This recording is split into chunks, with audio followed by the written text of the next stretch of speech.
narito na naman tayo para sa isang napaka-sweet at nakakakilig na love story nila Kalingap Edu at Ate Viancy. Tulad mo ay aking makilala at kung ano ako'y tanggap. Para sa pagpapatuloy ng ating love story ay makikita natin na nagkukulitan na naman talaga si Kalingap Edu at Ate Viancy.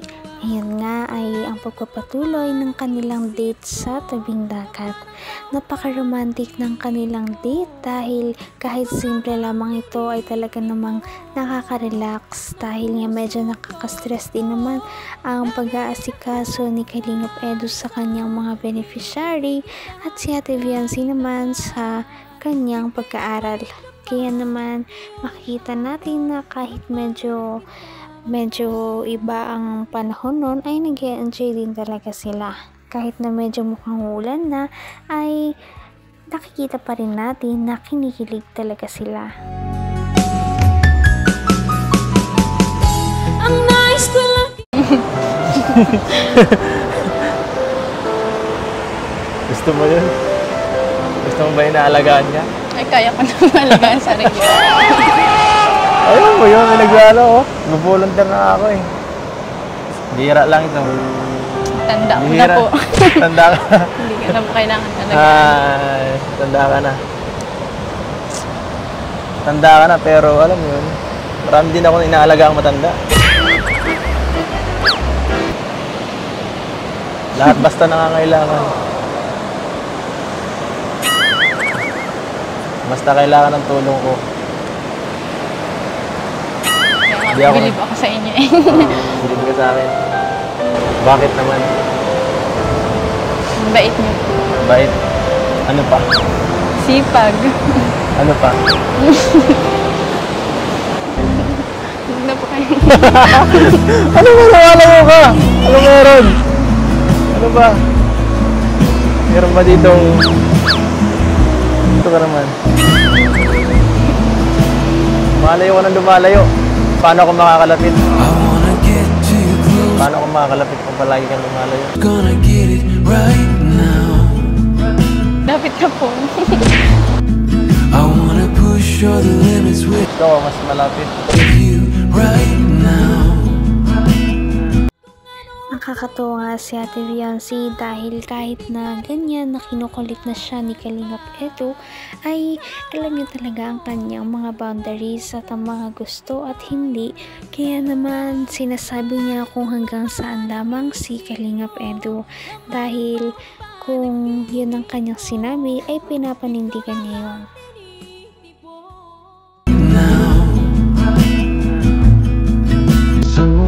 Ano bang mat mo ngayon?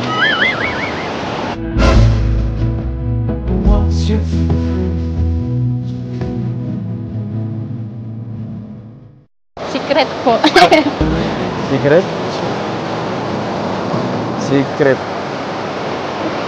Hirap naman nun. Wala bang clue? Kahit konting clue lang. Para maupakan ko yan. You ever wonder if days like these last? Hindi mo ako tatanungin. Hindi mo ako tatanungin. Days Sino oras ka? like these last. Nandiyan lang yun sa tabi-tabi. One another. Tabi-tabi lang. Tabi-tabi po. Saan po? Tabi-tabi. With the feeling. Malay ba ikaw? Hira. Asyo muna. Asyo muna. Wala namang ibang katabi. Ay, nako. naman ang bawat panaginip ko.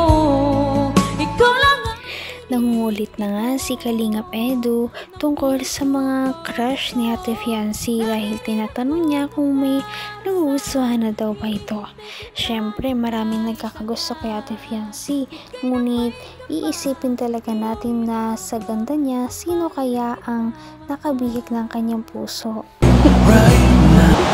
Fiancé May. Ano po? Queen po po kayo. Wala. Gusto ko lang yung ganito. Tahimik. Enjoy lang. Kwento-kwentuhan ng konti. Pakilig ng konti. Diba, sarap.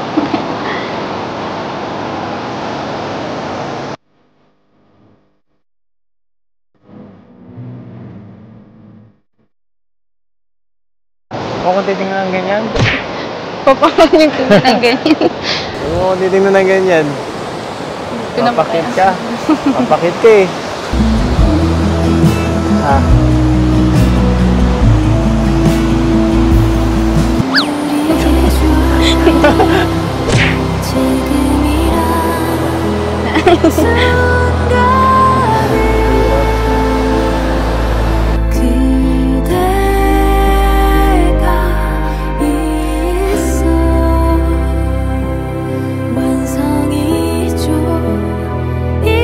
Anong gusto mong gawin ngayon? Okay na pong ganito. Okay lang ganito.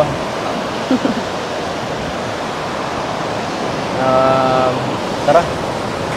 Hanggang wakas ay tayo ng dalawa. Palagi kang Kahit na medyo tahimik nga silang dalawa, ay makikita natin talaga ang tensyon na nag-build up sa kanilang dalawa dahil bigla-bigla na lamang silang magkakatitigan at doon ay syempre kikiligin na rin talaga sila, lalong-lalo na si Ate Fiancy dahil kitang-kita naman sa kanyang mga galaw na hindi talaga siya mapakali. Tara. Lakad. Lakad-lakad tayo. So ano? Hanggang saan mo gustong maglakad?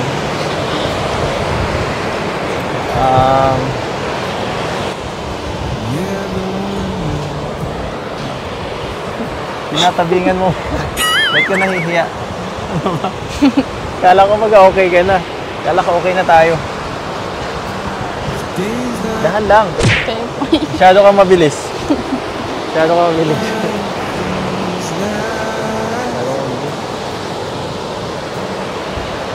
Kailangan mong kumalma. Hindi ka pa rin hindi ka pa rin ba nakakaano sa hiya mo sa akin?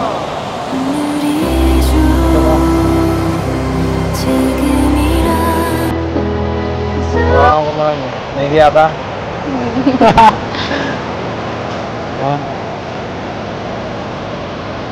Dapat sanay ka na.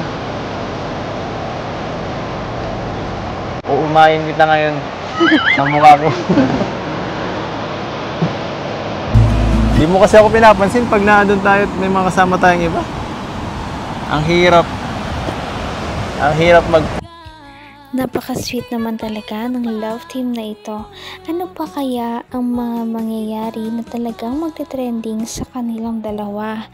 Dahil palagi nga silang trending, lalong-lalo na ang kanilang latest update. Dahil muntik na nga talagang maiyak si Ate Fiancy dahil akala niya ay magwawakas na ang kanilang love team.